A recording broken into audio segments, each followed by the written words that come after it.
Welcome, everyone, to another episode of Revolution Recap. Since our last episode, the Revs had a bit of a busy week. Started with the news of some failed transfers, was highlighted with a heavy loss in Chicago and the firing of Brad Friedel, and ended last night with a 3-1 win at home against San Jose. I'm Greg Johnstone, and we have a full week of news to discuss, so we brought in our full cast. First, hailing from the meh state of Connecticut, Jake Catanese of the Bent Musket is here. Jake, how's it going? Wait a minute. That is home of the best soccer team in New England, Hartford Athletic. How dare you, sir? That is true. Have they won a game yet? No, we did tie the home opener at the Rent last week against Charlotte. I was there. I'll be there on Tuesday for the Open Cup game as well at University of Hartford, not Rensselaer. But yeah, they tied. They have 1 point. I think it's 0-9-1 on the year, if my math is correct. And it was a big week for Connecticut because the Hurricanes, with their nice tribute to the Hartford Whalers, losing 6-0 today. 6-2, I should say. 6-2. You let up 2. Way to blow the shutout and let up 2 goals in the third, you jerks. Also joining us today from the Telegram and Gazette, Carl Sutherland is here with us. Carl, how's it going? I thought I told you guys I did not want to be on a podcast with Jake again, but since he's here, I guess we'll let it fly this time.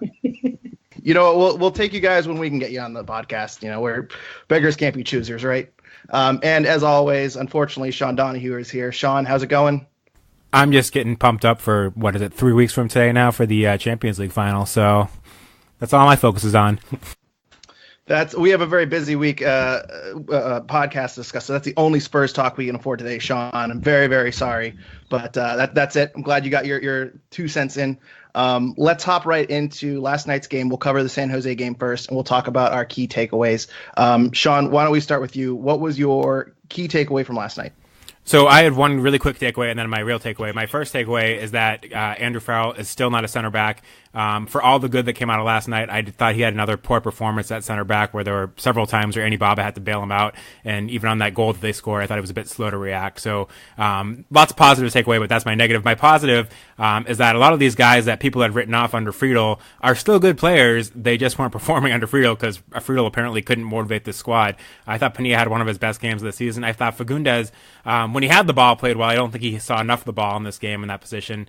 And I thought Buchanan was fantastic off the bench. I mean, you know, we were quick to call him raw at the beginning of the season, I think rightfully so. But he's just gotten better and better as the season's worn on. And, you know, for a guy that was a first-round draft pick, you know, in this day and age, a mid-first round draft pick doesn't mean very much, and I think your expectations are pretty low. He's far exceeded those expectations.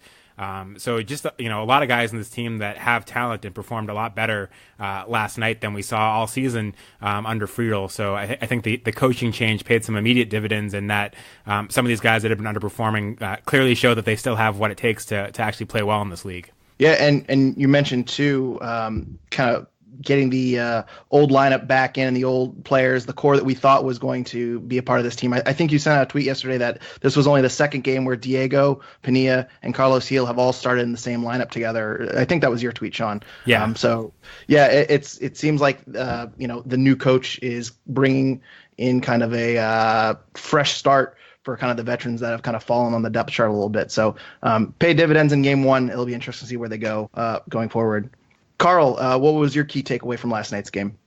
Well, and I don't want this to sound like I'm defending Mike Burns too much, but I think you saw that this isn't one of the 3 worst rosters in MLS last night. I mean, it's maybe one of the 10 worst, but it's an okay team when they're playing together and motivated and in a formation and with tactics that make sense. And, you know, really being there last night, it felt like you could really feel the weight lifted off of the players and the team. And and I know that's common when you have a little bump when the first game after you fire a coach and everybody thinks it's a new opportunity and, you know, they want to impress the new guy and all that type of stuff. But you could really feel a difference around the locker room and with the players. And one thing I want to say is that I certainly understand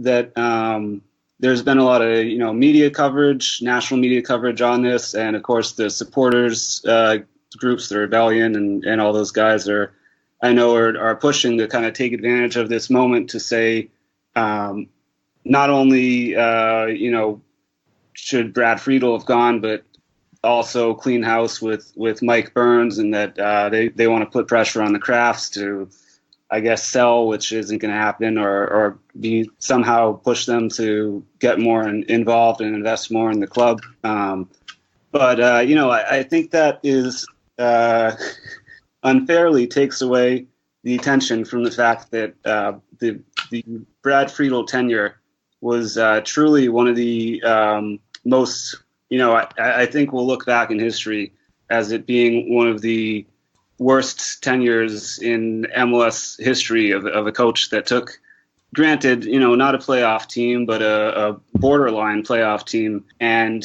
made it while being allowed to bring in his own players and change the style and relatively empowered, made it arguably the worst team in the league, along with Colorado and an expansion team. And so I think, I understand people wanting to also put pressure on Mike Burns at this time, but let's not let that take attention away from the Brad Friedel era itself, which in pretty much every aspect of coaching, tactics, psychology of the players, the locker room, the way just everything, let's not forget about that, I guess, and saying let's not let him off the hook too much. And I understand it's sad when a guy loses his job, but it was overdue. And you kind of had a half defense of Burns there. I think by law I'm required, because I have a Twitter account, I'm required to ask you, do you work for the Crafts? How dare you defend Mike Burns? Before we get to Jake's takeaway, should we hop into the Brad Friedel firing now? I feel like this is going to be kind of a main point of all of our takeaways. Regardless of whatever you think of Mike Burns, do we all agree that it was time for Brad Friedel to go? Was there any justification for retaining him as head coach? No. No.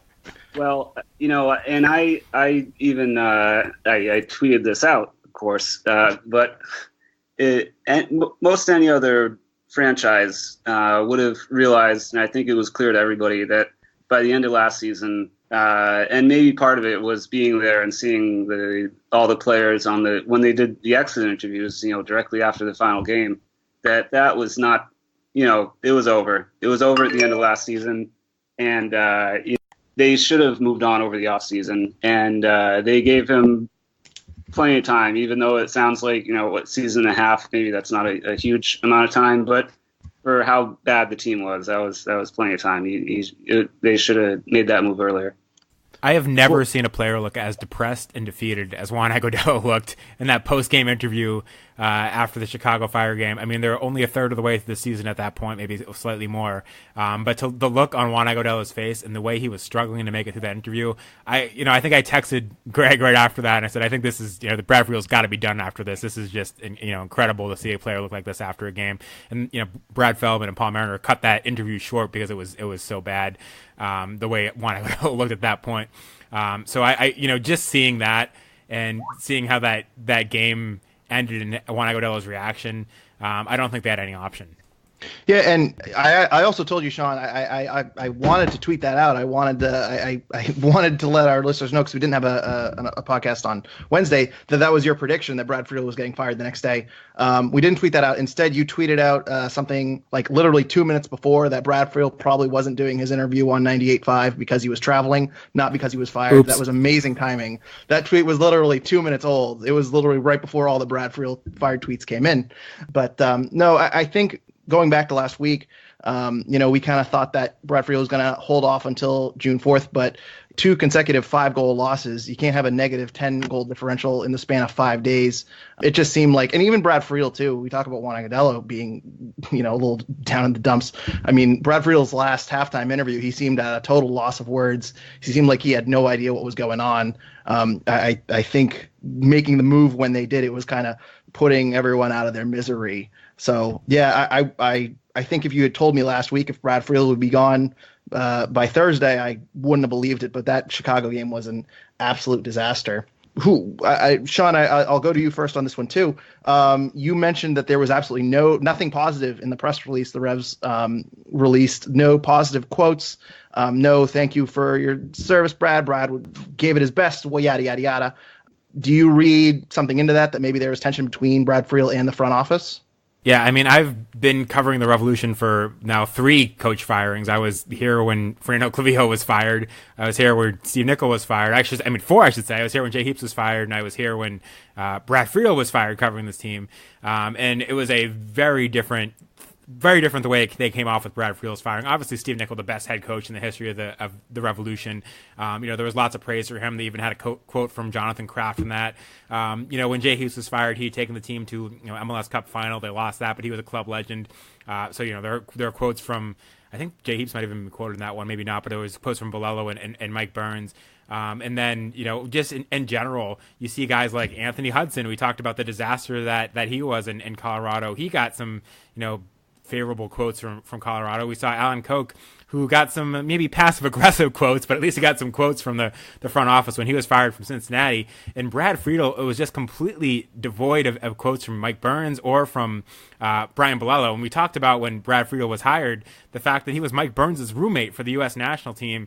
So for them to come out there and put out that release and not even have a quote about Brad Friedel, they listed Brad Friedel's record in the release, and there was nothing else about Brad Friedel. The rest of it was talking about Mike Lapper's resume and what he brings as interim head coach. That speaks to the fact that, or to the my assumption that they probably weren't on the best of terms at the end there. And we talked about it before, how Brad Friedel had made some comments like, "Oh, I can't believe not to that extent, but said something along those lines like, if it was up to me, I probably wouldn't have talked about that designated player coming in."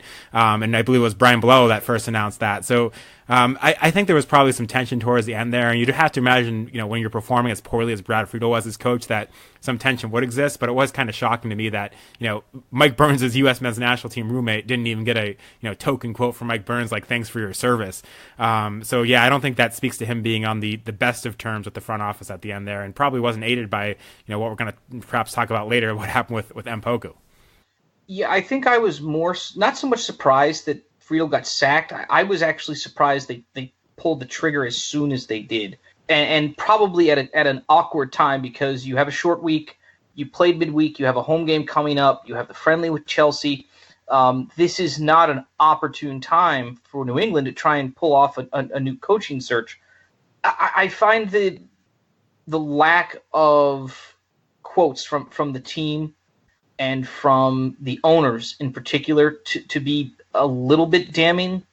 But I think that New England, what was perhaps best for the locker room, or what it seemed best for the locker room, was just, we're going to disconnect from this right now as soon as possible. We're not going to wait. We're not going to acknowledge anything that was maybe done well or anything like that. We're just going to move on. And to not even have a significant press conference, to only have Burns talk for 7 minutes, that rankled everyone yesterday. Or during the week, that you have a major decision for the team. You're in last place, and your entire interview sessions are 5-10 minutes long. And that's, I think, what the fans are most upset about is okay, you fired Friedel, great. Now what? What else are you giving us besides the same old recycled quotes, the same old recycled statements about players, about investment, about stadiums? What are you going to do now that was different when you hired Heaps? It was different when you hired Friedel. Are you actually going to find someone who has actual coaching experience this time? Are you going to give them the resources to compete? Or is this going to be, well, what's Steve Ralston up to? Hey, Mike Lapper won 3 out of 4. Let's see if he wants to finish out the season. Give him a contract. It seems the team, I think, made the right decision to get rid of Friedel, but they weren't prepared to follow up with the aftermath. And I don't know, it seems awkward to me that you want to fire Friedel at this juncture, but you're also not prepared from either a media standpoint or a media relations standpoint to follow up and let the fans know, hey, this is what we're trying to do now. One thing that stood out to me when about Mike Lapper came across fantastic, by the way, in his post-game press conference, and he's clearly, at least at this point, very well liked among the players, and was joking around with them and stuff. And he did give a little bit short little, it's all of our fault what happened to Brad, But then I noticed later on in his press conference yesterday, he very clearly tried to align himself as, my mentor, Siggy Schmidt, as if he hadn't been Brad Friedel's assistant for the past couple of years. He very clearly said, Siggy Schmidt is the one that kind of shaped my view of coaching and how I approach it and the way you have to connect with players and that it's a comprehensive job so he was clearly a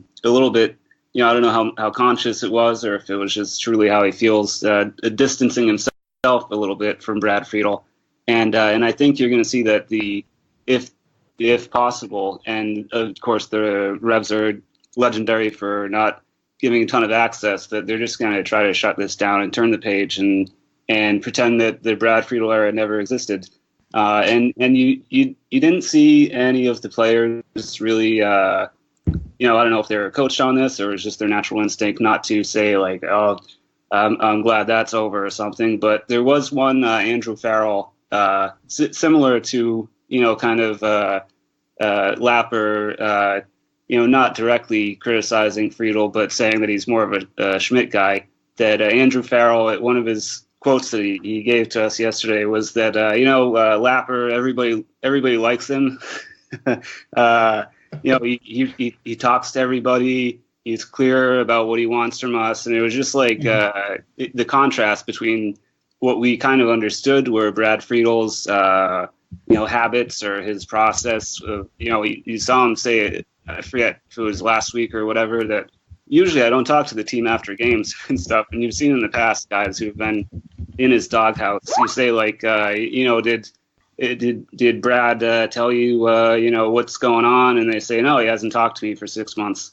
I saw that kind of contrast in what Andrew Farrell was saying about like, this guy, he's great. He talks to us. He's nice to us. He tells us what he wants and we understand what we're doing out there. So I think they're going to, I think it's maybe it's the honeymoon period, but I think they're just going to try to move on from Friedel, not mention it again, and then hope that these good vibes carry on into the future, and maybe just that contrast of what they've gone through under Friedel, a little strict maybe or distant or whatever, as opposed to Lapper, who's very gregarious and people seem to shy away from calling him a player's coach, but he is kind of a player's coach, at least in the sense that Jay Heaps was kind of that way too.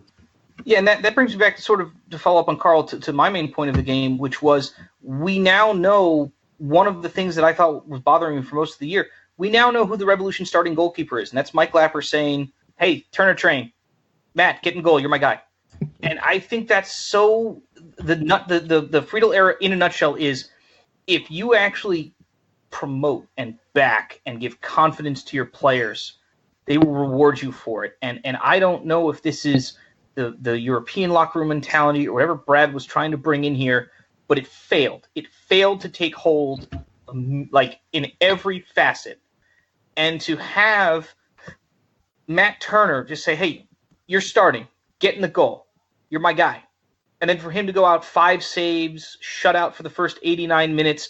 Yeah, last goal is a little weird. Whatever, it happens at that point. The game's wrapped up. I'm sure he'd like the shutout, but for all intents and purposes, that to me is something that this team lacked, was just a little bit of just self-confidence coming from the coaching staff, coming from Friedel. And Lapper can turn that around immediately. It doesn't mean the stats were good. The stats were terrible. Passing stats were terrible. Possession stats were terrible. Getting outshot, outchanced. Everything about that game wasn't good. But at the end of the day, if you can sustain slightly better periods of soccer, convert your 1 or 2 chances, you can win games. It doesn't mean that it's going to be good soccer. The Revolution are not a good soccer team right now. It doesn't mean they have bad players.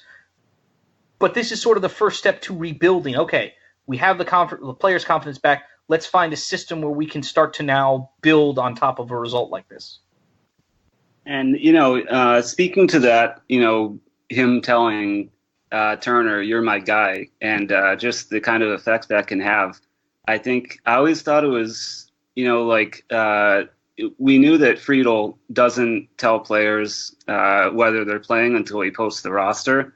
which I thought it's a little, I guess, you can game plan in general, but if you don't know if you're playing or not, how much are you preparing? Or I guess the idea is that you keep everybody on their toes, and so they have to give their best to impress the coach and make it into the starting 11. But you think that maybe after the final training session before the game, then you say, okay, this is my lineup for the week or whatever. And not that, say, for example, Matt Turner, deserves the goalie spot for the rest of the season. If he slumps or something, then you pull the plug and switch to one of your other guys. But I do think it has, Friedel, it seemed he didn't understand psychology at all. Every button that he pushed kind of backfired and stuff and ended up alienating players. And I do think, and again, maybe it's just the contrast, but expressing some sort of confidence in the guys that saying, Matt Turner, you're my guy. I think that means something and can inspire a player rather than keeping him on edge and ended up having them end up, not having a good time. I think everybody, when they enjoy their job, they're better at it. And if you're constantly under siege psychologically, then I think that hurts your performance. So I think that will be something that will be welcome to the players, that different style of just being clear with them and telling someone that, you're my guy for this week and I'm going to give you a shot here or whatever, and just being a little clear about things and being a little more understanding with guys. And I think that's going to be something that seems minor maybe, but can have a big impact on the field as well. Yeah, I'm 100% with Carl. And just to make a quick point, you talk about the goalkeeper position. We've talked before about, the striker position and how confidence is so key. The goalkeeper position is probably even more key for, there's one position on the field where you can be sitting there for 80 minutes doing nothing and then be called on to make a big save. And there's so much of a mental game there. And Carl talked about that a little bit in general for field players. But if there was ever a position where Brad Friedel should understand the mental aspects of it, it's, goalkeeper, where he, was a starting professional goalkeeper for 20 plus years at some of the highest levels. So if there's ever, an indictment to be said about Brad Friedel's, coaching style, to look at the fact that he couldn't even figure out how to coach the goalkeepers, is a pretty poor statement on his coaching ability, given that, his knowledge and expertise in that area. And I think certainly, when you're rotating through 3 different starting goalkeepers in a season, it's pretty much unheard of at the professional level. And I don't think Brad Friedel, based on the results, I don't think that was a, revolutionary idea that Brad Friedel had as soon as somebody had a bad game to bench him. At the goalkeeper position, I think you have to have a little more faith and confidence in your players than Brad did. Yeah, and just kind of touch upon a point that you guys have already made. It seemed like Brad Friedel clearly, had never worked with coaching a professional soccer team before. I know he coached on the youth levels of the United States, but, it was very apparent as time went on that, this was his first team senior management job. And I referenced a Brian O'Connell tweet from last year that, Brad Friedel came in right as the Lee Win saga was going on. And, Brian O'Connell back then reported that there were some reports of, rifts in the locker room, that, a lot of the veterans on the team weren't happy with the way the Lee Win saga has been handled. And, some people pointed out that was a Mike Burns thing. Friedel certainly did inherit that situation, but Brad Friedel also said in the postgame that he had Zach Haribo, so he didn't need Lee Win in the 18. And I'm sure that rubbed people the wrong way. And, his first 6 months here, he was, week to week, you need to earn your spot in practice. I post the lineups 2 weeks or 2 hours before. He brought in this kind of tough guy mentality. And I think when, the Revs needed a pick-me-up and they lost the game against the Galaxy, and as the season went on and on and on, and it got worse and worse and worse for them, they clearly didn't respond to that anymore. And Carl, you say, the locker room was totally miserable at the end of last year. Diego, at the season finale, there were talks of him and his dad trying to push a move elsewhere.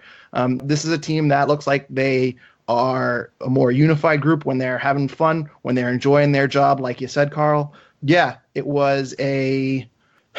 it just seemed like he lost the locker room, and it was a bit of a slow burn, and it all boiled up to the point where that Chicago game where everyone just quit on him. So hopefully going forward, it's a bit of a happier locker room, and they're getting a little bit better results. Touching on that, though, Jake, you stole my takeaway. Matt Turner back as the number one, the greatest goalkeeper in MLS, has finally won back the starting job. A bit interesting because 1 week ago we were talking about whether or not he would get the job over Cody Cropper. Cody Cropper yesterday was not even in the 18. Brad Knighton snuck back into the 18, so Cody Cropper demoted twice in the span of 1 week. I don't know who wants to take this one first, but do you guys read into that as maybe the Revs are moving on from Cody Cropper, or do you just kind of think that might be a blip on the radar? I should note too that he was not in the 18 all of last season, and he didn't have the most stellar 2017. So, I mean, I think it's a bit of a tough luck, but do you guys read a lot into that, or is that just me? I think it's kind of a weird goalkeeping situation where you've got a guy like Knighton who, is a pretty solid backup. He's a reliable, one of the better backups, not necessarily a starter, but he's a guy you can trust back there, and obviously a veteran. And he makes sense as your guy on the bench. And then so it's just this weird situation where you're kind of picking between Cropper or Turner, and then the other doesn't even make the game day roster.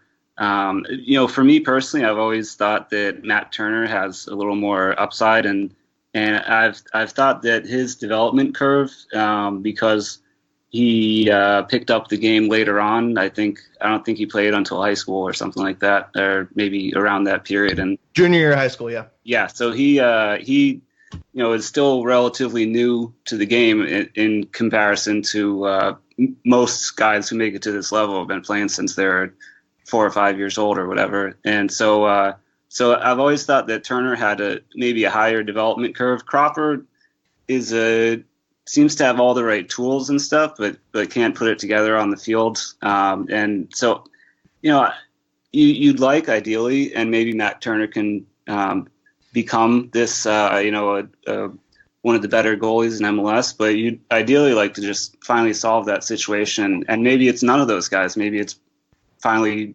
bringing in someone,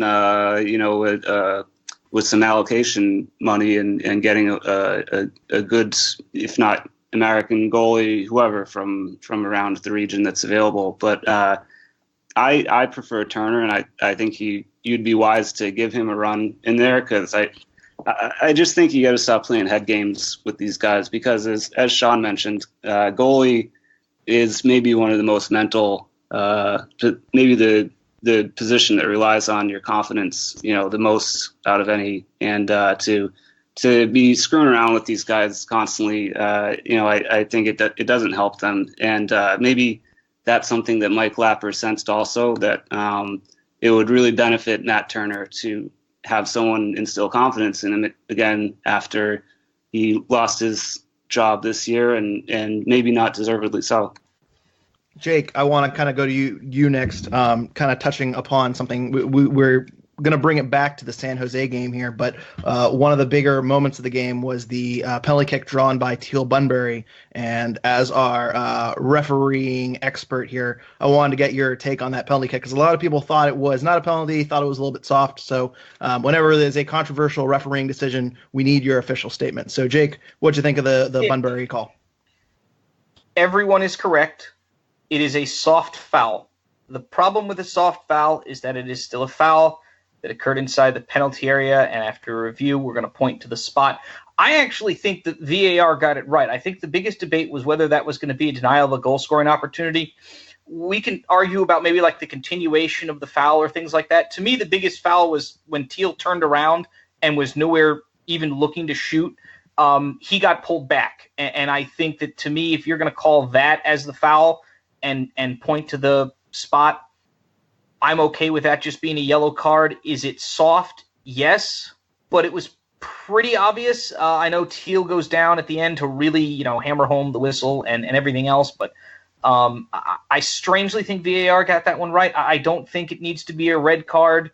I would like to see that called more in the box, and it's just not. I think that's why everyone thinks it's kind of sort of a strange play where it's like, well, that happens all the time. Why is that not called? I says, well, because no one wants to give it a penalty. It's still a foul. But people are like, it's not a penalty. yes, it is. It's a foul. It occurred in the box. It's clearly a foul. It's just a lazy foul because it's bad defending. That's sort of it. It seemed like an odd week of the last couple of weeks for refereeing in games, and Baltimore, Toledo, and yesterday seemed far more normal. Is that a word I want to use? Normal, not as controversial, things like that. But it was very good sequence from the Revs, and I remember when they used to draw those types of penalties on a regular basis, and it's nice to see that combination play rewarded either from getting the penalty or just getting goals in general. I will say, too, while we're talking about Teal Bunbury, I was a little bit surprised. When the lineup came out, I really like the idea of a 4-1-4-1. I think it gets the top playmakers on the field, as we kind of talked about a little bit earlier. But I was a little bit surprised to see Teal Bunbury get the start over Juan Fernando Caicedo, just because Caicedo has scored 3 goals in, I think, the last 3 games he played in. I think he played in – no, it might have been 3 goals in 2 games. I should have looked this up beforehand. But either way, he was a little bit hot, and Teal Bunbury has not been able to hit water if he fell out of a boat. So, Sean, do you agree with that assessment? What were your thoughts on Teal Bunbury yesterday? Yeah, no, that was my thought exactly. And I thought this game, too, I thought that foul kind of bailed him out a little bit, because I don't think it was a fantastic pass from Brandon Bide to send him behind the defense. And I thought that the soft foul kind of, stopped him from from being in a situation where he wasn't clinical enough. He should have put that away more quickly. He should have done better with that. And, the foul kind of made it look like, hey, he did a good job, won a penalty kick. But, this was another game in which Teal Bunbury had 3 shots and none of them were on target. And if that penalty kick doesn't happen, I think we're again talking about Teal Bunbury really struggling to find the net and find shots on target. Maybe I'm being a little bit harsh, but that was just my kind of thought in that play was, great, the Revs got a penalty kick, but, Bunbury got bailed out when, again, I don't think he was as clinical as he should have been. So yeah, I was a little bit surprised that we didn't see Juan Caicedo start this one and that Teal Bunbury keeps getting more and more chances up top. Going back to the psychological aspect of things, and I think that this may be one of Mike Lapper's talents. It's a potential. I mean, we'll have to wait. It's only 1 game, but that he seems to understand that this team back together after just gone through, and possibly maybe this isn't the best decision trying to win games, but for the locker room and the club. Teal Bunbury is one of the most popular guys on the team. He's a great guy. Everybody admires his work ethic, and maybe that he can be streaky and it doesn't always translate onto the field. But Teal Bunbury is someone that you want to have on your side, I think. And so maybe that was part of Lapper's thinking. Hopefully that's not offensive to Teal Bunbury, that I'm thinking he chose him for his leadership rather than his actual play. But I do agree. Caicedo has been the better scorer this season, and maybe you'll see that in the future. But one thing I think is hopefully maybe we'll see with Lapper is you want to get the best players on the field, and it seemed like Friedel never made a concerted effort to try to fit Pinilla, Diego, and Heel together, and it specifically Pinilla and Diego were in his doghouse and in and out of the lineup and stuff. But I think potentially Lapper realizes that there's not going to be maybe there'll be some addition coming in the next window, but this is the team he's got, and if he's going to turn things around, he's got to get his best players on the field playing well together. And it just thought it was a good look putting Pinilla back in the starting lineup after him having been left out of the 18, which was a pretty conspicuous thing to leave, arguably, along with Teal, maybe the most impactful player on the team out of your 18 entirely, to get both Pinilla and Lapper mentioned, speaking directly to Pinilla and to Diego and to other players, but he mentioned those two specifically about buying back in and liked what he heard and wanted to give them opportunities. Pinilla specifically was pretty impactful. Diego had a so-so game, but you want to get him back to contributing if the team is going to climb back up the standings a little bit. Yeah, and the only other point that I wanted to touch on in this game is when you look at the lineup, I think it was overall, the right choices to put out there. I would question, maybe benching Scott Caldwell, because I think we saw a lot of leadership from him during the tough stretch from the Revs. But the one thought that I had about this game is looking at how it played out. The fact that San Jose came into Gillette Stadium and finished with 73.3% possession, I struggle in possession. Means something, but it doesn't mean everything. But I struggle to think of many times in which teams at home that haven't had a red card have had that low possession. I can't really think of many instances in MLS history where I've watched games like that. So yes, the Revolution got the lead, somewhat early on, but even before that, they were really struggling in possession. So I think their tactics worked against San Jose. I don't think San Jose is the most clinical team in the league. I think San Jose missed some good chances in this one. I don't think they're, again, I don't think they're one of the best teams in the league, and by any stretch. So it worked that the Revolution ceded possession, kind of stuck back after that goal. They didn't press like Friedel liked to do. They, to a certain extent, just played compact and smart soccer. But it left me wondering, how many times this year can you get, 26% possession and be chasing a game all game without completely exhausting yourself?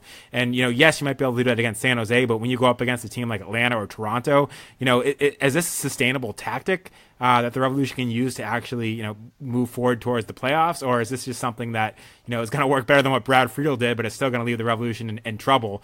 Because, it worked out great in this game. They got the 3-1 victory. But I couldn't help but look at the statistics that, San Jose had more shots, San Jose had more possession, and just think that, if you're chasing a game for that long, there were periods of this game where San Jose had 95% possession over a 5-minute stretch.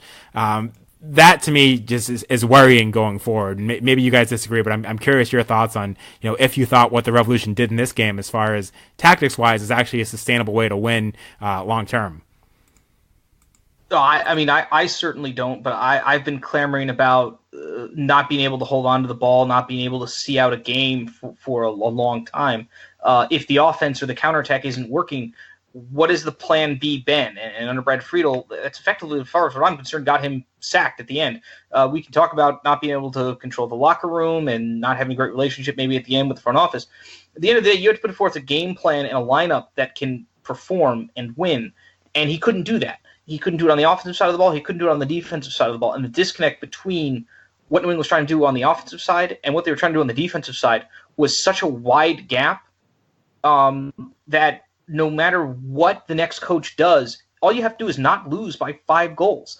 That's the level you have to get to, is just not lose by 5. That is not exactly a difficult task here.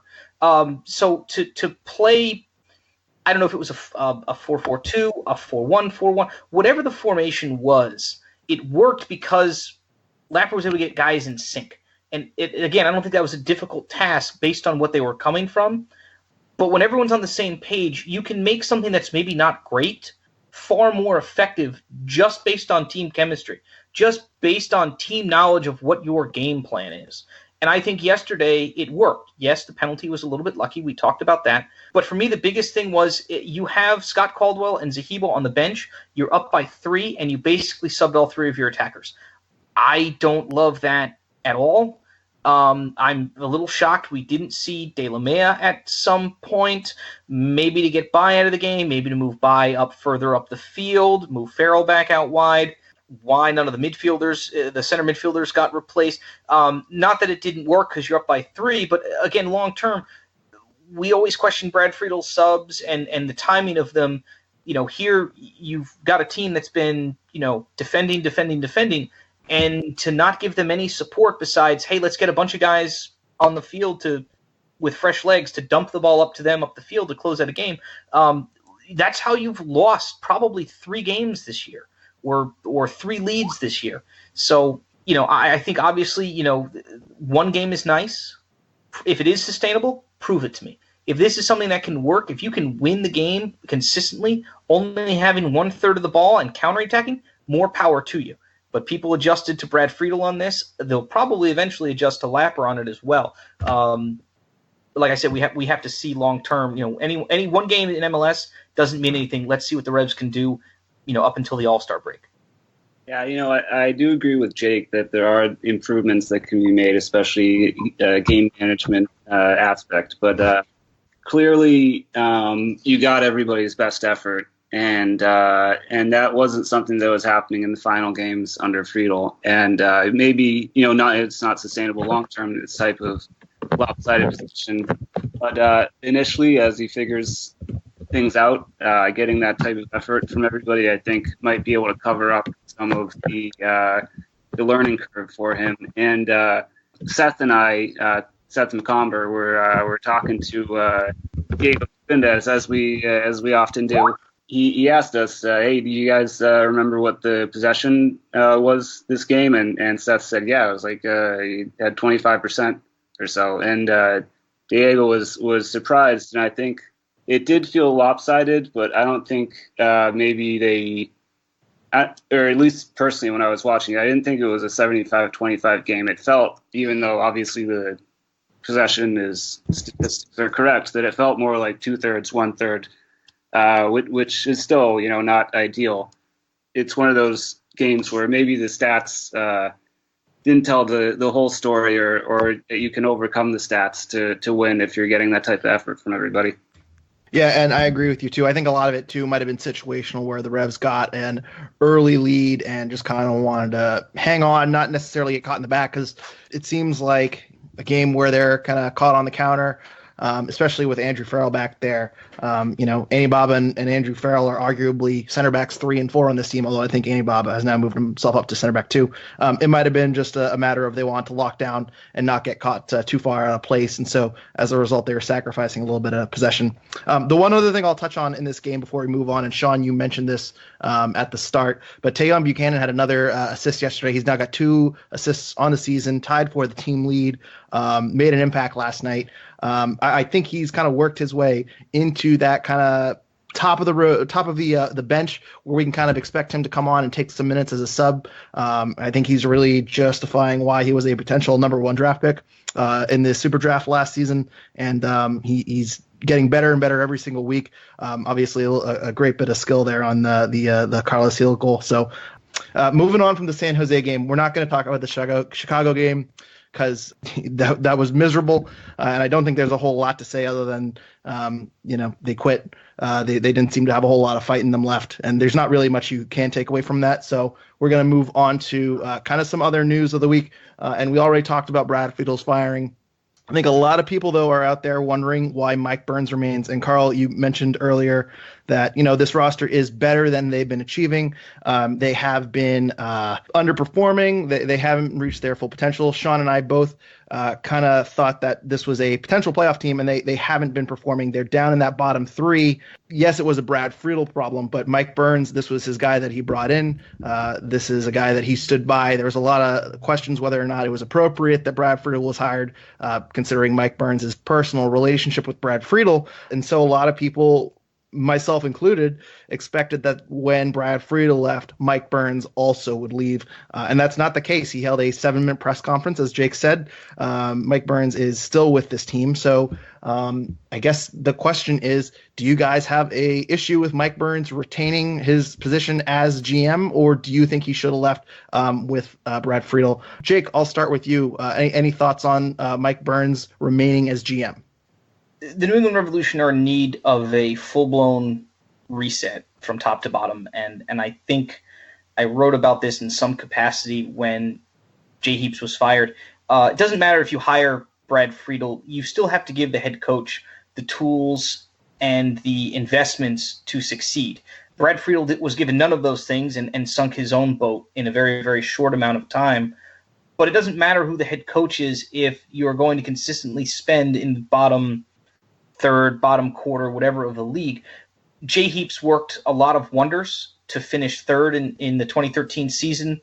They lost in the playoffs. Next year they get Jermaine Jones in the summer, and that kicked off probably the best 6 months, or the best 3 months of soccer that this team has played, probably since Nickel was the coach. That was probably 10 or 11 years ago, back when New England was going to the MLS Cup a lot. This has been a bad team for a decade. It has been stuck in MLS 1.0, and if you're not going to be serious about this head coach or about looking forward to the 2020 season and using the summer window to set up that, and you have a full off season and a full half season with a new coach or a new program, I don't know when you're going to do it. And this is a first team that, we saw yesterday. I don't think a lot of these guys are bad. Carlos Gil is good at soccer. Juan Fernando Caicedo is good at soccer. Pinilla is good at soccer. Fagundes, Bunbury, Agudelo, Caldwell, Luis Caicedo. These are not bad players. This is not a team that was just blown up 2 weeks ago and are just playing. This is a team that needs just a little bit more support, and they can be successful. We saw that 5 years ago.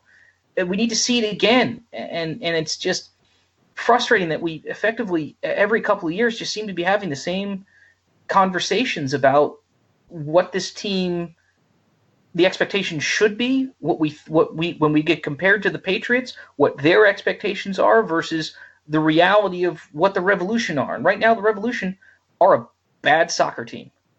That can change, I think, very, very quickly if the ownership, if the front office wants it to. And I don't know that this is the group, based on the last 6, 7, 8 years of not being successful.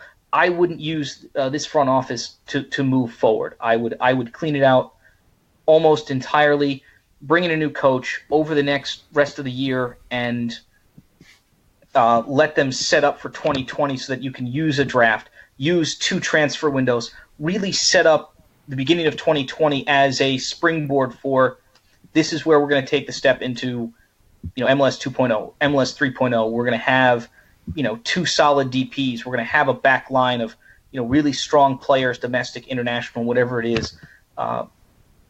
And that's the way that I would do it. No, I would not move forward with Mike Burns and let him pick another head coach. So before I jump in on Mike Burns, I do want to caveat everything I'm about to say by saying I agree 100% with what Carl said at the beginning of the podcast, and that anything you say about Mike Burns should not take away from the fact that Brad Friedel did a terrible job coaching this roster. Mm-hmm. And I do think that people have kind of, called out, Brad Friedel maybe, or called out Mike Burns so much to the extent that they've ignored the fact that Brad Friedel did a terrible job. And that this roster, well, nowhere near being a contender, as Greg, as you said, is one that, the two of us at least thought that, could compete for the bottom tier playoff spots in the East. And I still think has the talent to do so. But with that said, Mike Burns, and it's a lot of people are furious that he only went 7 minutes in the press conference. I'm actually not sure that was his decision to only go 7 minutes based on how that ended. I think he might have been ready to go more. But his answers in that press conference, and he was asked some tough questions, but his answers in that press conference about, I don't evaluate myself on the recent years, I evaluate myself on the past 15 years, are kind of ridiculous. First of all, why is he evaluating himself? But second of all, sports of any business is a what have you done for me lately business. And what has Mike Burns done for this team lately? Is this team better now than it was, the roster wise under Jay Heaps? I don't think so. I think you can make the case, and I think I discussed this with some of the guys in the podcast before, that it's, about the same, but, the league's getting better and the roster needs to get better. And when Mike Burns goes back and say, let's look at 15 years. So I guess he's going back and counting in the, the 06 and 07 cup final runs that the Revolution had, and of which he was, a part of. But those rosters were largely inherited. The Revolution already had a very, very good team where he got in a position to influence the roster. Taylor Twellman, Steve Ralston, Shari Joseph, all those guys, Clint Dempsey, all those guys were already on the team when he took over, and he added a couple pieces that played a role in their MLS Cup runs. Guys like Wells Thompson that were drafted when he was in charge, but it's kind of ridiculous for him to go back and say, look at 15 years, and we've been to 3 MLS Cups or whatever it is under his tenure. There's one year he gets credit for, in my mind, that's 2014. 2014, you can say, well, he got lucky with Jermaine Jones, and plenty of people have said that, but he built a good roster, and for 6 months it was really good, and they made it to an MLS Cup final. But really, in my mind, that's all he really should get credit for. They weren't good enough the year before that. Jay Heaps, I think, had a poor roster that he had way outperformed that season, and Jay Heaps deserves a lot of credit for that. And I think Jay Heaps was a okay hire by Mike Burns. I think people are too harsh on that hire, but you look at the roster, you look at the Brad Friedel hire, and there's more negatives than positives for Mike Burns. He's had 15 years. I think it's time to move on. I think the Revolution do need to hit the reset button, and that includes moving on from Mike Burns. And I understand why the fans are frustrated, but again, caveat that Brad Friedel did a terrible job as head coach, and that should not be ignored. And he was certainly part of the problem and a huge part of the problem. It's just there's a lot more underlying problems that need to be fixed by this team as well. And one of those, I think, is finding a new general manager. I'm not even playing devil's advocate here. I genuinely have a slightly different opinion than I think 98% of the rest of Rev media and people who follow the team have, which is that, I think you have to, and this doesn't absolve Mike Burns of his many poor decisions. I would say I don't think he's been a good general manager, but I think you also have to remember the tools that he has to work with are it's not one of the better jobs in MLS. He doesn't have a ton of freedom. And you even look at stuff like the number of scouts that other teams have compared to the Revs and stuff, and how that affects talent identification compared to just, what you can watch online or what agents send you or stuff like that, when you don't have the guys to actually go out and scout in other countries and unearth talent that you can sign. And then you go back to, the financial limitations that the Crafts have put on him, I think has greatly restricted potentially what he can do. And, certainly there have been a lot of decisions and signings that didn't work out, and kind of heard through the grapevine that he's not the easiest general manager to work with. You've heard that from his nemesis, Ron Waxman, who's pretty outspoken about that. And so there are definitely fellow GMs too with that poll. Yeah. So there's definitely negatives about Mike Burns, but you have to also realize that he doesn't have quite the same resources, and also that and this is, maybe you can say this is partly his fault, but New England isn't necessarily a destination for players who know their reputation as a cheaper franchise and which plays on what seems to be the consensus. There are other turf fields out there, but people always mention, I don't want to play on the New England's turf because my knees are going to be gone in after a season or two. And just generally, it's not a spot that guys say, I want to go play there. So there are a lot of hurdles for Mike Burns, but saying all that, I don't think he's done a great job, especially lately. And part of that, I think, he maybe empowered Brad Friedel a little too much to shape the roster the way Friedel wanted to, which seemed kind of forced on him, but obviously didn't handle the Lee Win situation very well. Maybe could have, if he was going to deal Lee, do it at a better time when he could have got a better return on that. And then, lastly, I just think we live in reality, and you got to think, in the regular world, does Mike Burns probably get fired? Yes. But in the Kraft world, he's their guy. He does what they want. And from their evaluation, I think he's done not a good job, but probably not a fireable job. So I wouldn't be surprised if he survives all this into next season and beyond. I actually have a quick question, and in the interest of time, we'll just do a quick yes/no. In the event that the Revolution finish in last place in the Eastern Conference, let's say hypothetically that Lapper stays in place as the interim manager, and the Revolution, they announce a permanent coach at the end of the season. Under the assumption there is no new permanent head coach announced until the end of the year. Let's say the Revolution end in last place in the Eastern Conference. Yes or no? Do you think that the Revs will replace Mike Burns as GM? Yes. Yes. I'm going to say yes, and I just wanted to add one quick point to what Carl was saying, and that's just, when we say the Crafts haven't authorized enough spending, I generally tend to agree with that. My only, the one bit of unknown here is, we very frequently hear about, the Revolution were in on this player or they're in on that player, and they're usually players that would have cost a lot of money. Mpoko being the latest. Even Grant Wall had his piece about the ambition rankings tonight. Jonathan Kraft called him up and said, "Well, I said we were going to try to get Ronaldinho and it didn't work out."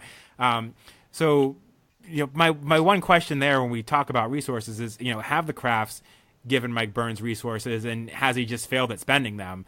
I don't think they've given him enough resources, but I do wonder if there have been, some big names out there that Kraft has authorized Mike Burns to go out and sign. And, for whatever reasons, Mike Burns has failed at signing them, because we keep hearing these names. And at some point, some of that has to fall on Mike Burns' inability to bring a player in here. And like Carl said, it's not the most desirable location. So it's hard to know how much blame to place, but when you do hear those names that would have cost a lot of money that allegedly the Revolution were in on, you do have to wonder a bit if part of that's on Mike Burns' inability to reel in a player when he has the money to do so. Yeah, and not only that, we're talking about players that they're not bringing in. It should be noted that there was a report that the Revolution are having coaches interested in their vacant head coaching job, although Julian Cardillo did say that he hinted that that wasn't exactly accurate, or that there are some people that are interested in the job. But if you're a head coach, I'm not sure why you would want to come to New England right now. You're going to be hamstrung by the Crafts resources. You have a general manager that's not well liked in the industry. So I don't know. This is a very, very difficult job for whoever is the next head coach. And after 20 or 24 head coaching candidates 2 years ago, I don't know if you can necessarily call those candidates back into the interviewing room, and I'm not sure they're going to have the same amount of gusto for this New England Revolution job. So, I agree with everything you said there, Sean. I'm a little surprised, too, that Mike Burns, he made a comment the other day saying, there's some people with negative opinions of him. There are some people with positive opinions of him. I'm not sure who those people with positive opinions are. It's literally the episode of The Simpsons where everyone's booing Mr. Burns, and he's saying, "Are they booing me?" And they're like, "No, it's Boo Earns, Boo Earns." I can just picture Biello being like, "No, they're saying Boo Earns. They like you. It's okay." I'm not sure who the positive opinions of Mike Burns are, because everyone who has, or at least everyone who talks about Mike Burns publicly on the record, it does not seem to be positive. So apparently the Crafts have a positive view of him. They must love him, and Brian Biello too, who is above him in the on the hierarchy, obviously likes him too. So maybe he turns it around, but I don't have a whole lot of faith. And should be noted too, the Midnight Riders called for him to be fired in an open letter, so they don't have a lot of faith in him either. Let's hop over to that Mpoku failed signing that you were talking about, Sean. It came out on Tuesday. Some reports out in Belgian media reported that Mpoku basically turned down the Revolution's offer to join the team. So it appears that he was the designated player that Brad Friedel was talking about. Brad Friedel and Mpoku crossed paths in Tottenham years ago, so that kind of checks off that box too. Sounds like, too, since there was some rumors of it happening in January, that the team wanted to hold on to the player until May or July or whenever before making it official. And I'm total speculation, but it kind of sounds like Mpoku has changed his mind and changed his tune, whether or not it was because the team is in the bottom of the standings, whether or not it seemed like Brad Friedel was going to be fired anyway. Could have been salary too. It's possible it was over salary too. The article that came out that had basically left it pretty open ending on whether it was salary or for not wanting to join the team reasons. Correct. It should be noted too, though, that the Revs did throw a ton of money at this. There was a $4.5 million transfer fee, and then the total package between the transfer fee and the salary was $14 million. So that leaves about $9.5 million in salary. We don't know how many years that's over, but I'm guessing it's at least 4 years. It's about $2.5 million a season. So, Carl, I'll head to you first. Are you under the assumption that this is the designated player that the Revolution were signing? And the second question I'm going to ask you too is, do you think this was the nail in the coffin for Brad Friedel in terms of, once this thing fell through, that was kind of the writing on the wall? Yeah, I do believe that's the player, and nothing against the player, but in what seemed to be typical Brad Friedel fashion, it just didn't make sense to me. It wasn't what the team needed. They have decent. I mean, I guess you can upgrade on the wings, and I know Lapper has said that he wants Diego Fagundes to play centrally. But it didn't seem like the urgent need, and it seems like a position that the Revs already have, if not outstanding. You got Pania on one side, and then it's kind of an open question who's going to start on the other side. But they certainly have plenty of depth in those spots. And I think it probably was. contributed to, or maybe obviously I think the results are the biggest factor in Friedel finally getting fired, and the what you could see on the field, just the team not losing the team, and so I think it was a contributing factor, and maybe but it's maybe one of those things that maybe it was better that it didn't work out, because it could be that money could be spent somewhere where the Revs really need it. A really high quality defensive midfielder, or finally fixing the back line to a certain extent, or getting a forward who is reliable. So I think there were other areas that the money would have been better spent. But I do think it makes a lot of sense, because the Revs were rumored to be looking at Mpoku, even I think it was back in the preseason, and around the time when they got Carlos Heel. So the fact that they crossed paths at Tottenham, it all makes sense. But I don't know. It just it's impressive the amount of money that the Revs were willing to spend on this player. Maybe spend it on another player though. Yeah, and I will say, too, you made a lot of the points I was going to follow up with. It seems like to me you have Christian Pinilla is a winger, necessarily the best allocation of resources if you are going to make a splash. I don't know what that says about the team's confidence in Christian Pinilla. Maybe that speaks a little bit about what Friedel thought of Christian Pinilla, not necessarily the front office. Obviously, you mentioned that Pinilla was out of the 18 and he was brought back in, but I think this was the DP. I think this was Friedel's guy. It fell through, and I think the front office, they were negotiating final terms in the front office, knowing that Brad Friedel was on his way out.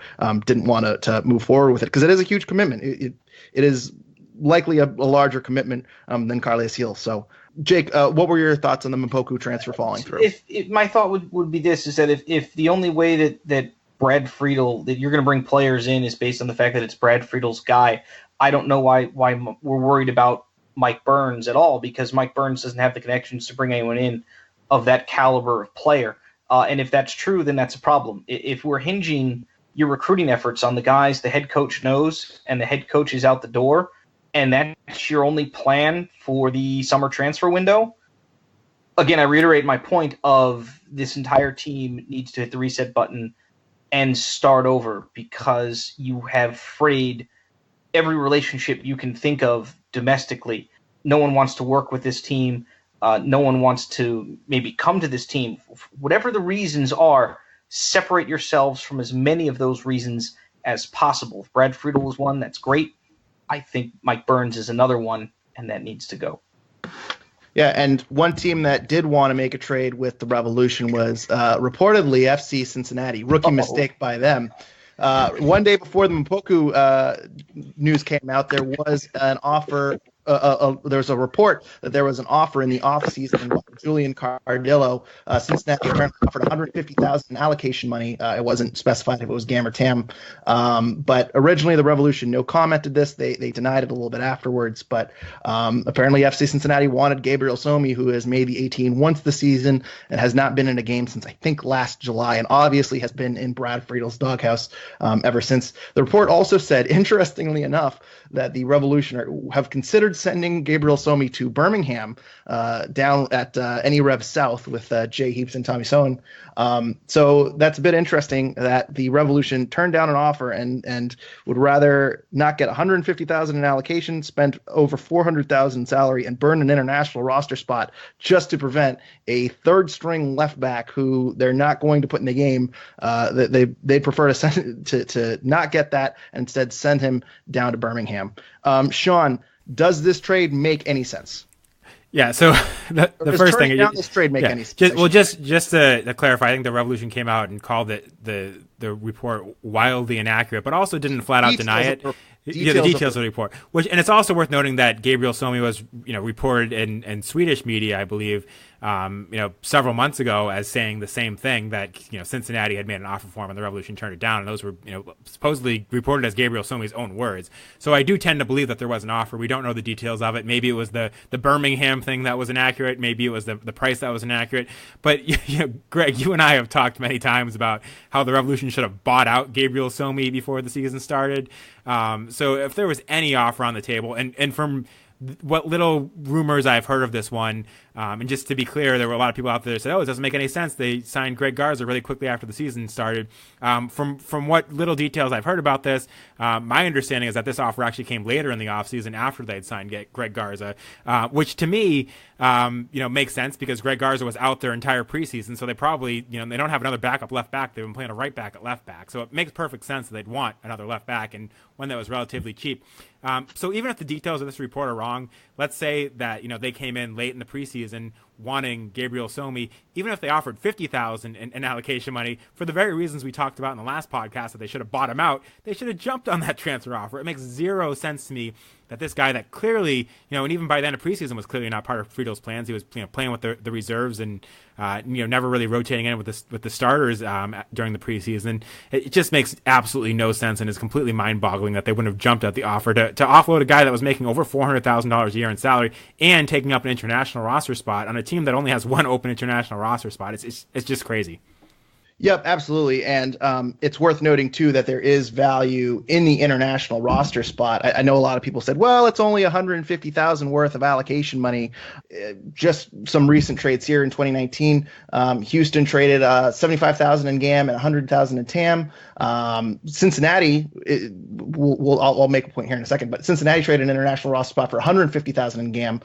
So really, if you're looking at a total value, trading someone who's owning an international roster spot is really, it's kind of double the value, where you're getting in $150,000 in allocation, and then you're getting value in vacating that international roster spot. I do want to point out that Cincinnati, that trade happened on April 5th. So, I mean, I don't know the timing of this. Sean, you mentioned too, you've heard whispers about when these rumors came in.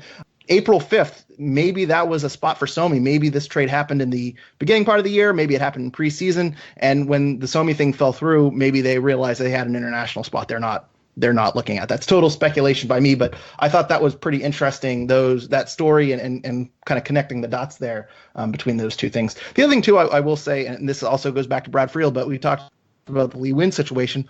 Gabriel Somi, from everything we've heard from the Far Post podcast, people have said that he's a very well-liked guy. A lot of people, teammates, seem to speak highly of him. When you see a teammate like that buried on the bench and the team isn't letting him move on to another team and move on with his career, I'm sure that doesn't sit very well with the other players on the team. So I think that, again, that's total speculation on my part, but we talk about the culture of the Revolution and we talk about kind of the locker room that Brad Friedel was running. I don't, if this report is true or if it's anywhere close to being true, I know the details were, argued against. Maybe there was no offer of allocation money. Still, I think the fact that the Revolution have not moved on from Gabriel Somi is pretty astonishing. So we have some listener questions here. We'll try to go through these really quick, but first off, do you think the chants and signs will make a significant impact on the firing of Mike Burns? I personally don't. Anyone want to jump in, think that this is going to have a major effect on the team or on Mike Burns' employment status going forward? I'd like to say yes, but I think the answer is no. Agreed. Okay. Cameron Young, will this spur a run similar to Manchester United, where an interim manager came in and kind of turned that culture around, or was this a one-game occurrence? Carl, let's start with you. You think this is a one-game occurrence, or do you think that Mike Lappert might turn this thing around? I with the caveat, you keep having to say it's one game, but I think Mike Lappert might be a diamond in the rough. It seemed that he got along really well with the players. He spoke individually with most of them already. He communicates with them. They seem to respect him. He's a very he was joking around with the players. He was joking around with Scott Caldwell, and Scott didn't seem pissed that he didn't play and stuff. It seems like he's gone over well in the locker room. And I asked myself, how is this guy on Friedel's staff with that culture, but being such a different personality? And I guess it's just deference to the guy who's in charge. But you look at Lapper's career, and it's interesting because I had barely heard of the guy before they named him the interim coach. But you look, he was a national team player. He was MLS veteran. He played in Germany. He coached, as he smartly mentioned. He's a Siggy Schmidt guy. Maybe the most highly regarded, well-liked coach in MLS history. And I just think, it could work out. I don't know if it's likely that it works out, but I think it's possible he works himself into the conversation into being one of the guys they consider. I wouldn't have said that a couple days ago. I would have thought he was just a placeholder until they find the permanent guy. But if he can turn around the season a little bit and maybe not necessarily make the playoffs, but at least make it back to respectability, I think there's a chance that he could be the guy, especially since, it's not a job that people are knocking down the doors to be the Revolution head coach. It might be tough to attract a high-level experience. A lot of people have said you need a guy that's coached before instead of just hiring first-time head coaches. But it's going to be hard to find that guy. And I think personally, Mike Burns doesn't necessarily want someone with the authority that could threaten his job. And Mike Lapper could fit into that. I also like the idea of someone, a former Revs guy, a legend, like Shari Joseph or Ralston or someone like that potentially coming in. Again, not guys with much experience, but I think those are your options. And if those are your options, then maybe Lapper isn't the worst alternative in the short term as the Revs rehab their image. I also want to point out that if Mike Lapper is this well liked in the locker room, if it's at all possible to keep him on the staff, if whoever else comes in afterwards and just say, hey, we want to keep Lapper here. We're going to give you a couple of other assistants. You can bring in your own fitness guy, your own goalkeeper coach, but we want him to stay. We like him. If that's what we get out of the next couple of months or weeks with Mike Lapper, I'm perfectly fine with that. If this is the response that he has and the respect that he has with this team already, keeping that around, even as an assistant with the same role he was in before he became the interim head coach, I think that would be perfectly fine if that is maybe a caveat or something that is asked of the new manager. Hey, we already have him. We'd like to keep him here. See how workable that is, how much a new coach would be like, no, I really want to bring in my own new staff and see if it's possible to keep Mike Lapper around if the response the next couple of weeks continues like this. Marcos Aguilar asks us, what formation should we expect moving forward? Also, which current players should we expect to play a role for the Revs in the upcoming years? Sean, actually, before we get going, Carl, are you still with? Oh, Carl left. Well, I'll give his Twitter account at the end. He had to go. It's Game of Thrones time. But Sean, what formation should we expect moving forward, and what players do we expect being a major contributor in 2020?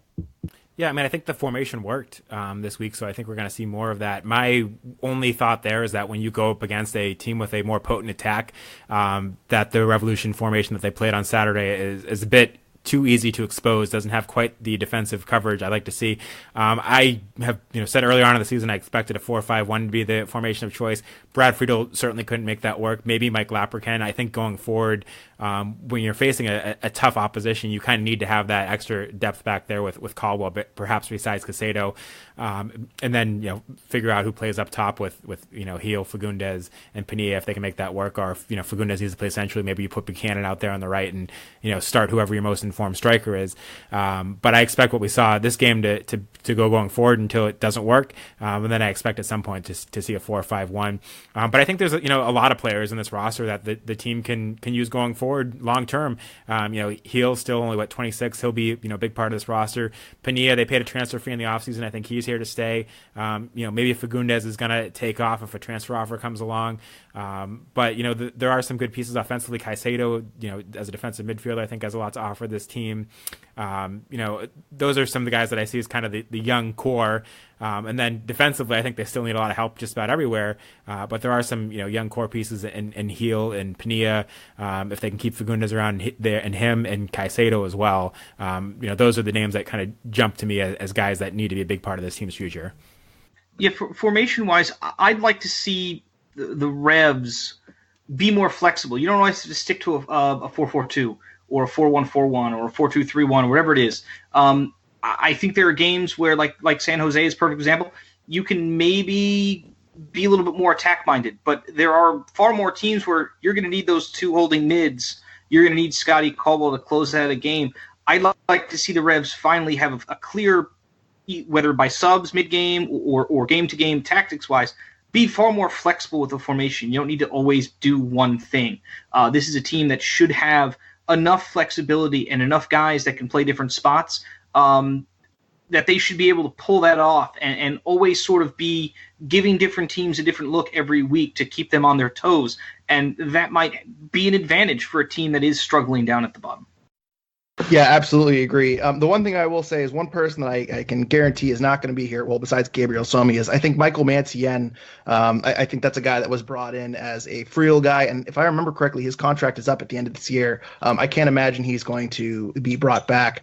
In terms of major contributors, I agree with you, Sean. I think Chris Trevania is going to be here for a couple more years. I think Luis Caicedo is going to be here another couple years. I think Diego might be on his way out. I know he's got one more option year, but I think it might be time for him to move on from the club. And I also want to say that I think Tayon Buchanan, he's worked his way into the rotation right now. I wouldn't be surprised if they try to figure out a way to make him a part of the team day in and day out. And I also wouldn't be surprised to see Justin Rennicks, maybe not starting, maybe play a super sub, maybe start 15-ish games every year. But I think he's a guy that they're going to want to develop over time. And I know he's not making a lot of appearances right now. I think they're trying to get him healthy for the U20 World Cup coming up next month.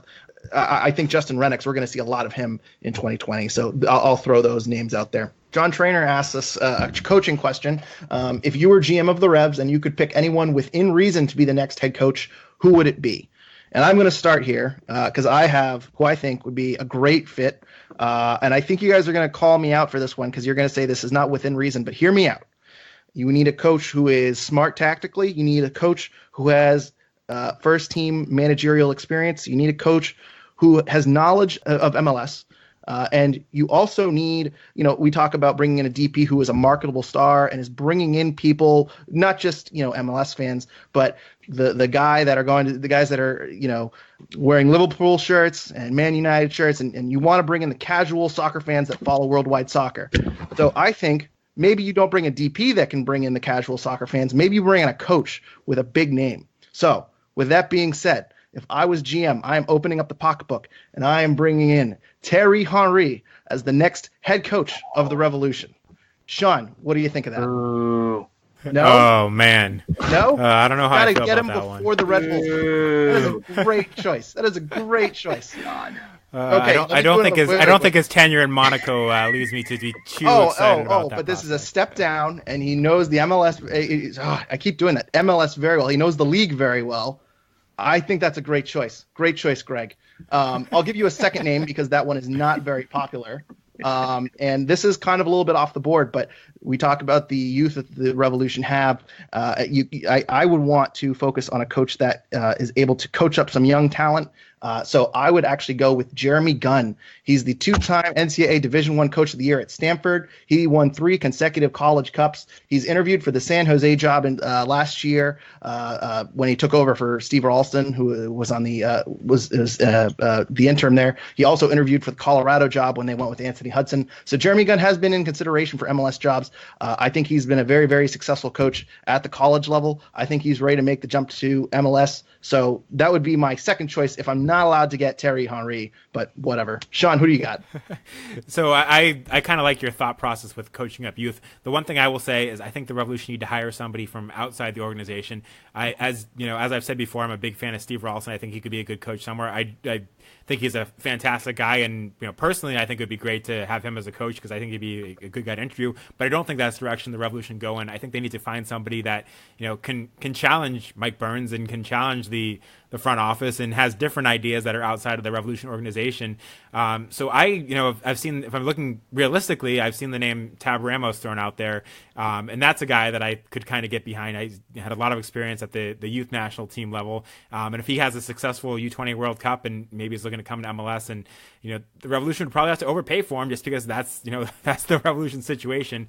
But that would be the name that I'd throw out there as someone I'd like to see the Revolution sign. I know that's not very original, but I think the Revolution need to go in a direction that's not a former player and not a former longtime member of one of the past coaching staffs. You're all wrong. Although I like Tab Ramos. That's a good shout out. I also am not against going to the college ranks. I want to say this right now.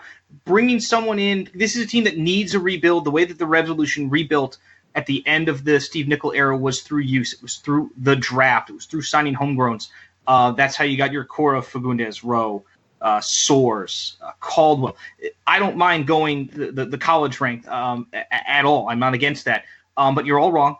There is one man, the former mayor of Hanover, the legend himself, Steve Dolo Cherundolo. I don't think he's working right now. He was an guest invite team for the U.S. men's national team a couple of months ago in the winter camp. Call him up right now. Ask him. Literally, this is his interview. Mr. Dolo, what do you need from us to get this team back into the playoffs? And then a couple of years after he gets you into the playoffs, you ask him, Steve, what do we need to get into the MLS Cup? And whatever he answers, you just start writing checks or figuring out ways how to make it happen.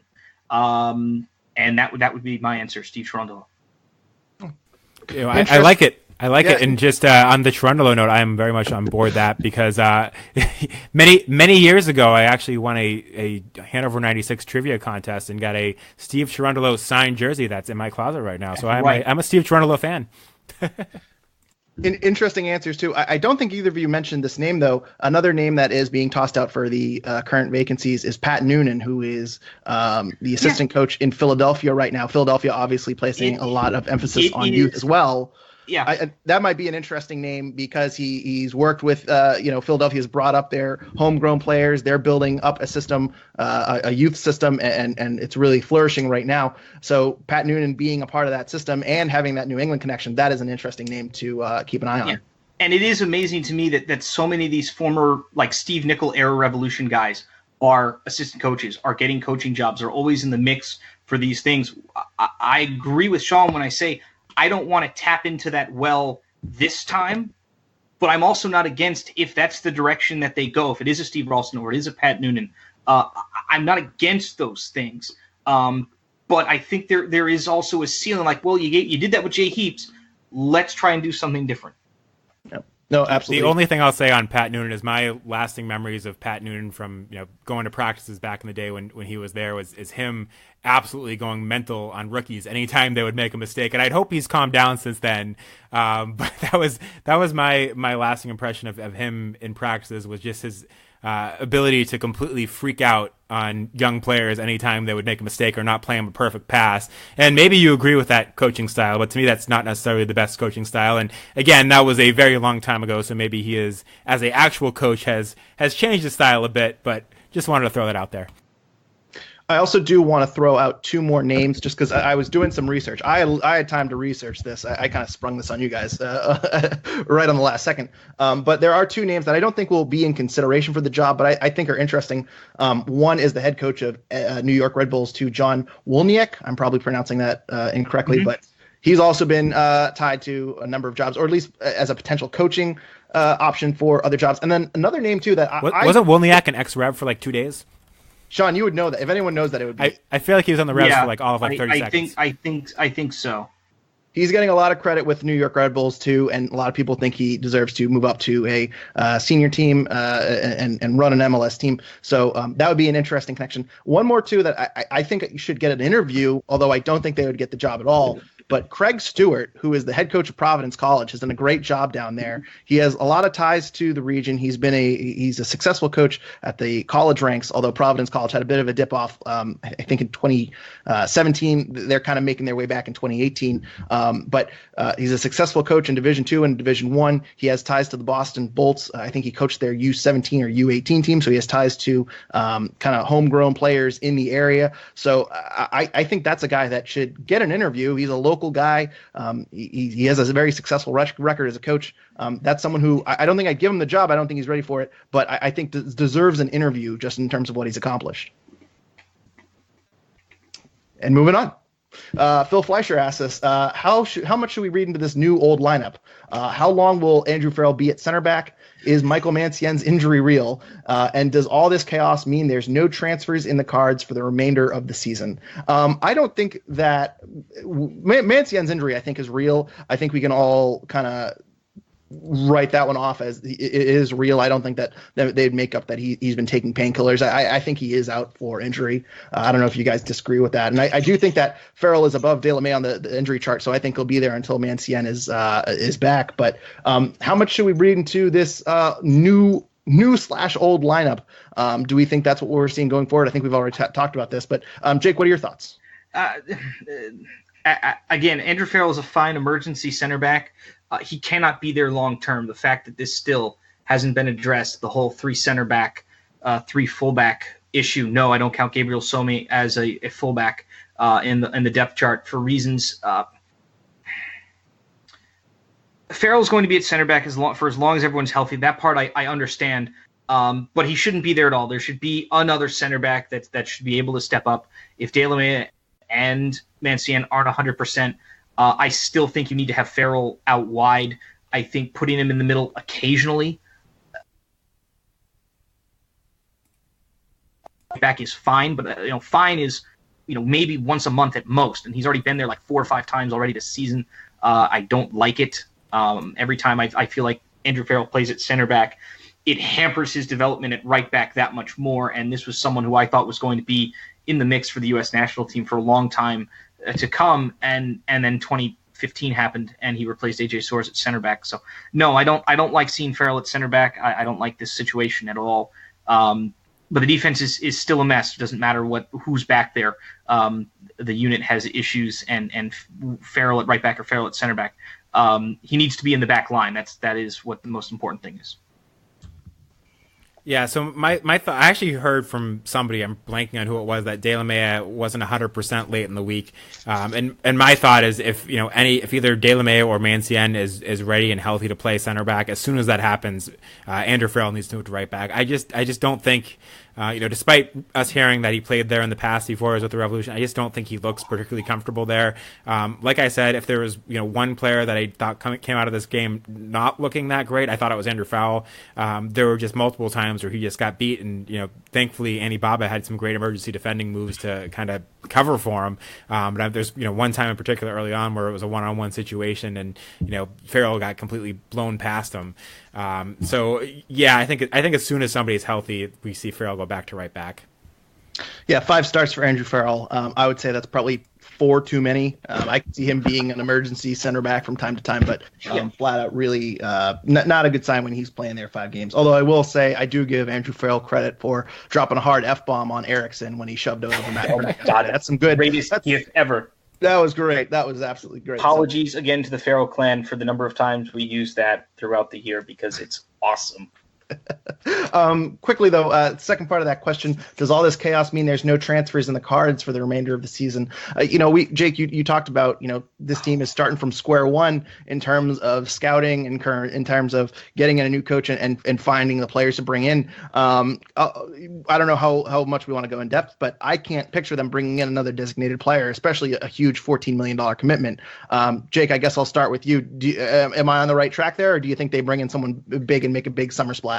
I mean, if you are doing the big summer splash, it should be under the caveat of, look, you need to tell this guy you're playing for 2020 because you're probably not going to be able to salvage anything but maybe 7th place.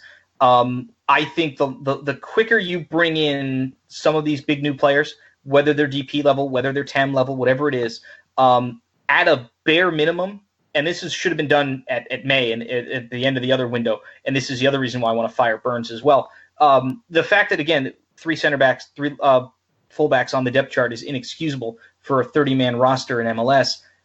The depth on the back end needs to be addressed as soon as the summer window opens, whether that's via trades within the league, a minor signing here or there. Heck, go find a top USL guy and just let him, be your utility, Darius Barnes type guy off the bench, so that Jalil Anibaba doesn't have to do that all the time. There are little moves that need to be made regardless of the big transfer signings. If the big transfer signing has to happen in January, that's not the end of the world.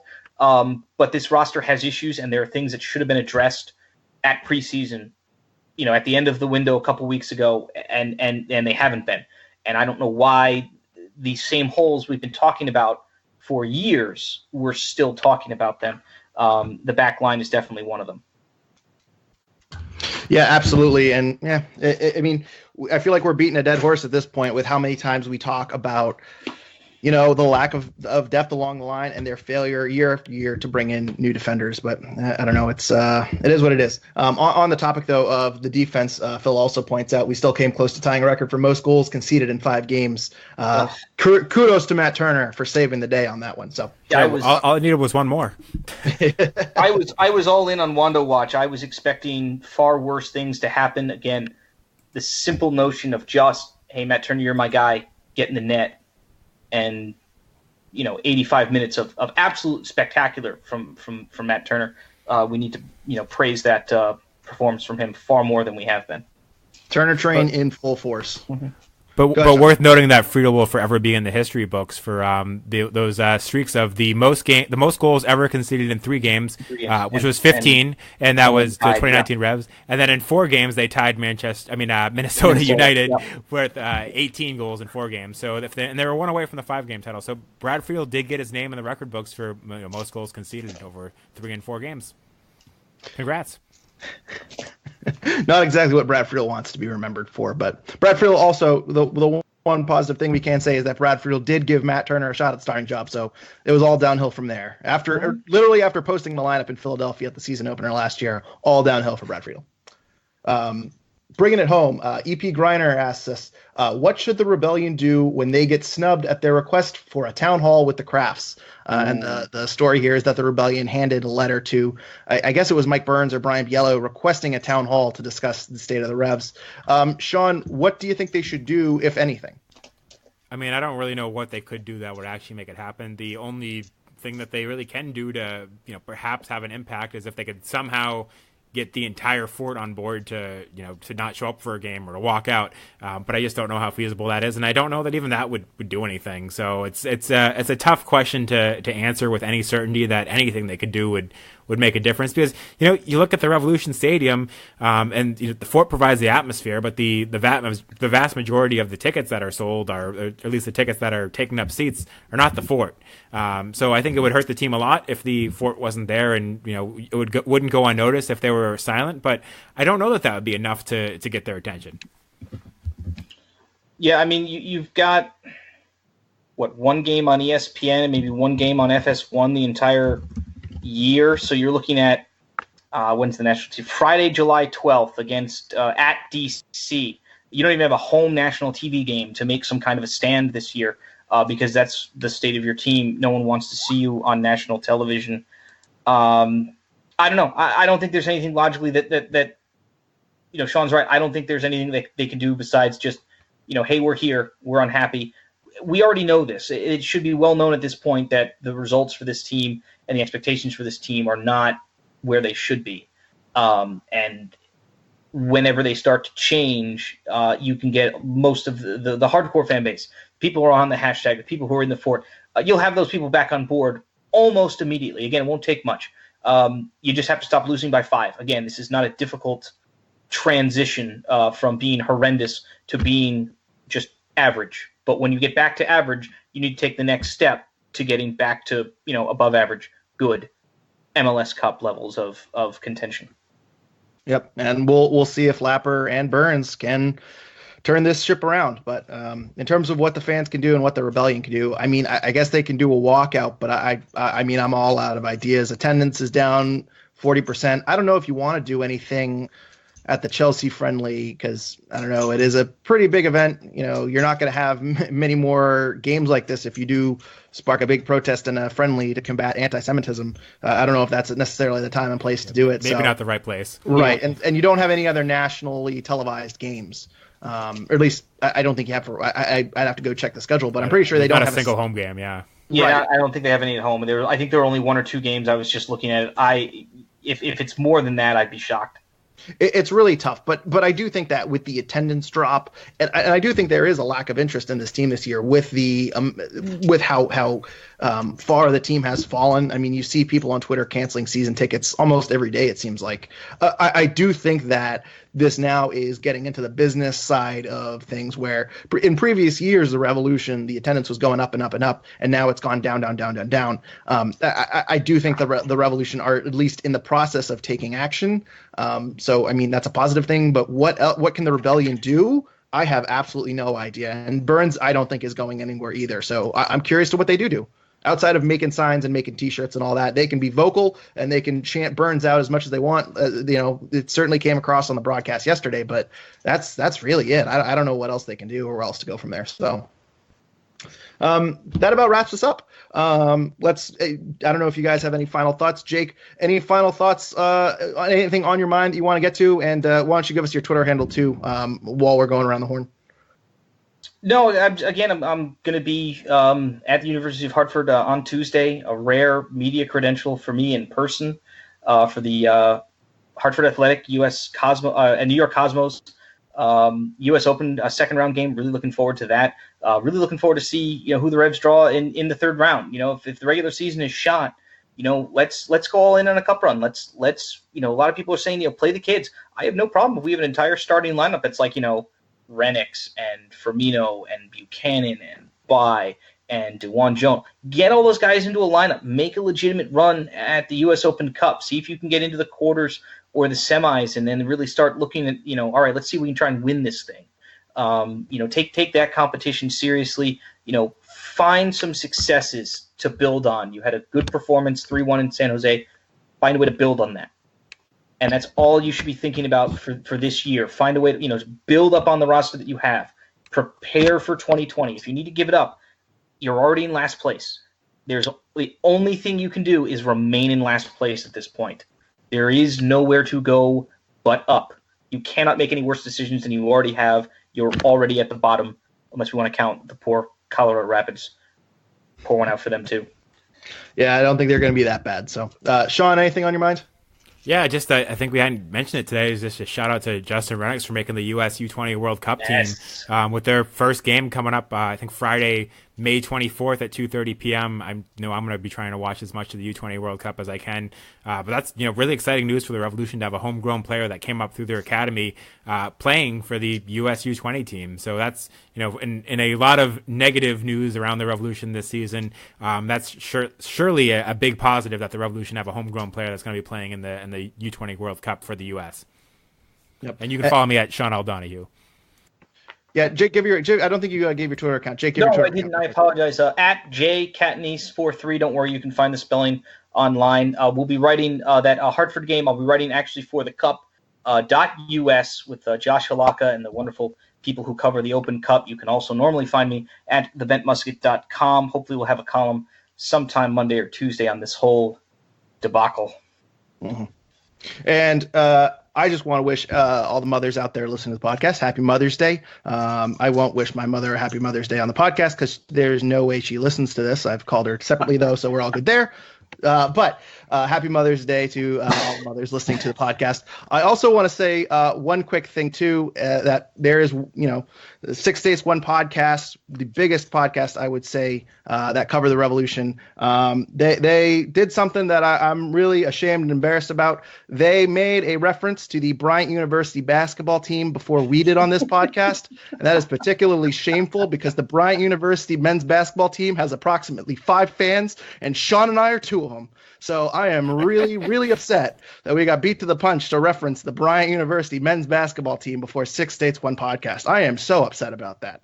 So as someone who follows a mediocre small college in Division I known as the Ryder Bronx of Lawrenceville, New Jersey, I concur. That's a bad job by you guys. Oh my goodness. I mean, I guess we just haven't found a way to work it in, and they beat us to. We'll make up for it someday.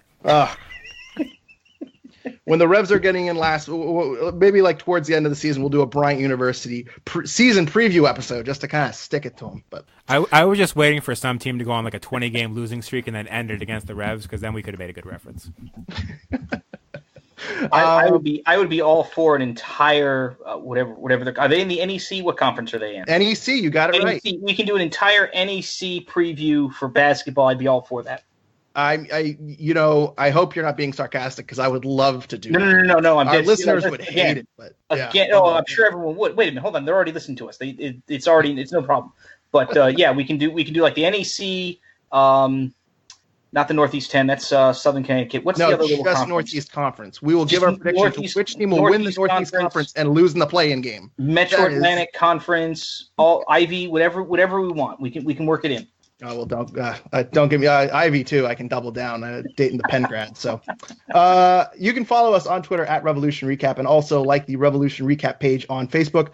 Please leave us a review on iTunes or wherever you are listening. The Revs have another 2-week match this week. First on Wednesday with their friendly against Europa League finalists Chelsea. Right. Then they're traveling to Canada to face the Montreal Impact on Saturday. But, however, our podcast, we have our first bye week of the season. We will not be recording next week, so we will be back in 2 weeks to recap the DC United game. So hopefully, I know it's a bit of a crazy week. There needs to be no big news over this next week because we're not going to be around. I'm sure with a new manager and the team in total chaos, there's going to be absolutely no news that we need to cover. So should be a pretty tame week. But we will be back in 2 weeks to discuss everything in the DC United game. But until then, thank you everyone for listening and go Revs.